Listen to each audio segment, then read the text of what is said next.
গ্রামীণ জনপদের ঐতিহ্যের মধ্যে কুমড়া বড়ি অন্যতম। শীতকালে কুমড়া বড়ি তৈরি না করলেই যেন নয়। এটি যেমন মুখরোচক তেমনি পুষ্টিগুণে ভরপুর। নারীরা পালা করে অনেক সময় বড়ি তৈরি করে থাকে। এতে প্রতিবেশীদের মধ্যে যেমন সম্পর্ক দুই হয়, তেমনি বড়ি উপহার দিয়েও আত্মীয়তার বন্ধন অটুট থাকে। একজন মহিলা জানান, শীতের সময় মূলত কুমড়া বড়ি তৈরি করা হয়। নারীরা এই বড়ি তৈরি করতে কয়েক মাস পূর্বে থেকে চাহিদা মতো চাল কুমড়া পাকানোর ব্যবস্থা করে থাকে। কুমড়া বড়ি তৈরিতে মূলত চাল কুমড়া এবং মাসকলাইয়ের ডাল প্রয়োজন। মাসকলাইয়ের ডাল ছাড়াও অন্য ডালেও তৈরি হয় এ বড়ি। কুমড়া বড়ি তৈরিতে অনেক পরিশ্রম করতে হয়। প্রথমে বড়ি তৈরির আগের দিন ডাল ভিজিয়ে রাখতে হয়। এরপর চাল কুমড়া ছিলে ভেতরের নরম অংশ ফেলে মিহিকুচি করে রাখতে হবে। তারপর কুমড়ো খুব ভালোভাবে ধুয়ে নিতে হবে।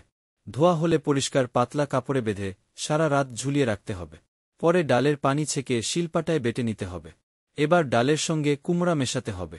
খুব ভালো করে হাত দিয়ে মিশাতে হবে যতক্ষণ না ডাল কুমড়োর মিশ্রণ হালকা হয়। তারপর কড়া রোদে চাটি বা কাপড় বিছিয়ে বড়ির আকার দিয়ে একটু ফাঁকা ফাঁকা করে বসিয়ে শুকাতে হবে।